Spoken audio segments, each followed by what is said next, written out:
hillbilly and Diet Mountain Dew drinker JD Vance just slipped on another horse turd as CNN just leaked bombshell new audio of JD Vance contradicting Trump about Kamala Harris.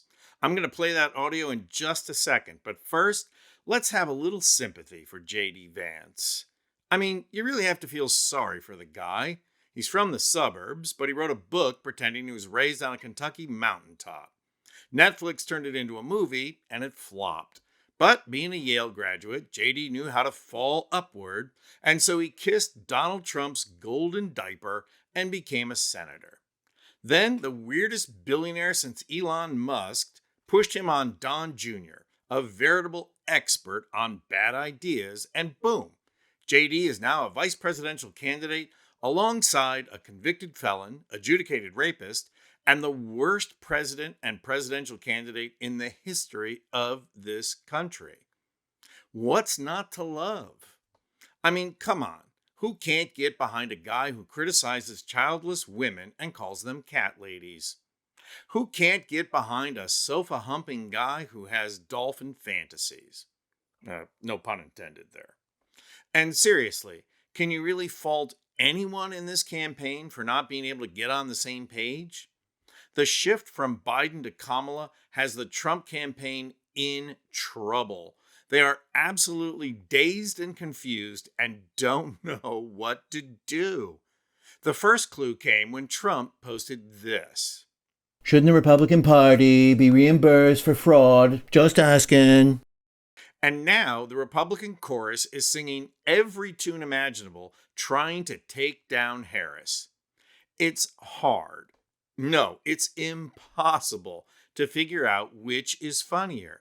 Uptight white women on cable stations saying she slept her way to the top, when, statistically speaking, Roger Ailes, Bill O'Reilly. Or how about privileged white guys saying she's a DEI hire, like they got their job on merit and not privilege? Now, Vance has not done a great job getting out in front of the smear campaign. He's too busy trying to recover from the sofa incident and the cat lady crisis. So the absolute funniest response has to go to Senator Foghorn Leghorn, or as his friends call him, Senator Cornpone Kennedy of Louisiana, for name calling. Because that is why you study at Oxford, so that you can go on national television and say, Kamala's got the cooties. Well, let me say it again. Sure. The vice president is a candidate for president of the United States. I don't care about her gender. Neil, maybe you do, but I don't. I don't care about her race. I care about her Then competence. why call her a ding-dong? And I'm telling you what the polling shows. I'm telling you what the polling shows.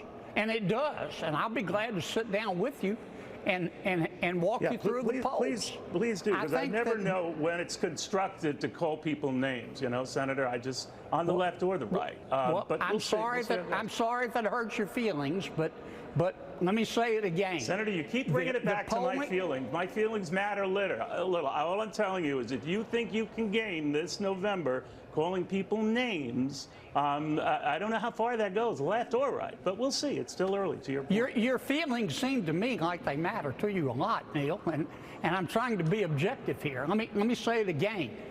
Are you really being objective, Senator? I just think you've got a bash-a-thon, a name calling at her. If you call that being objective, I don't know. But, Senator, I do want to thank you for coming. Well, thank you for having me, Neil. I hope you have a better day. Yeah, so do I. Hope you have a better day.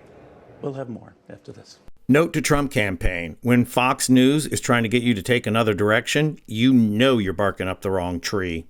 And speaking of privileged white guys like Kennedy and wannabe hillbilly Vance, when are Republicans going to learn not to say the private parts out loud? Even if you forgot about Mitt Romney being recorded by the waitstaff, you would think Alito and his wife being trolled at a fundraiser would teach everyone a lesson. But nope, not for JD Vance. He went to Yale, so he knows when it's safe to talk privately whilst rubbing elbows with the boys from the country club. So, in trying to assure wealthy donors that the Trump team is recovering from their fiasco of a response, Vance was recorded saying this.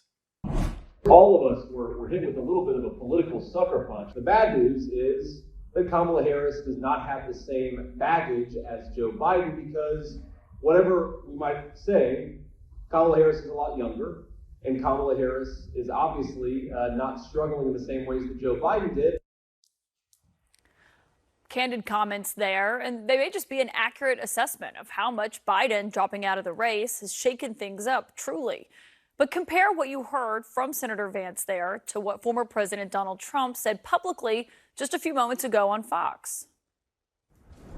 I think she's a worse candidate than him. She's far more radical left. She is younger. I mean, she's 60 years old. A lot of people, I didn't realize she was 60. I thought she was a little younger. So again, is it even possible to assess the damage here? Caitlin Collins is practically laughing at such a rookie mistake. Vance coming close to admitting that Kamala is formidable and they have a huge problem on their hands. This guy comes as close as you can get to saying, well, obviously she's more qualified than me, but give us money anyways. But is that any worse than Trump's reaction? Listen to Trump again. She is younger. I mean, she's 60 years old. A lot of people, I didn't realize she was 60. I thought she was a little younger.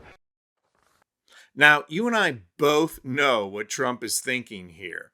We both know what Trump almost said.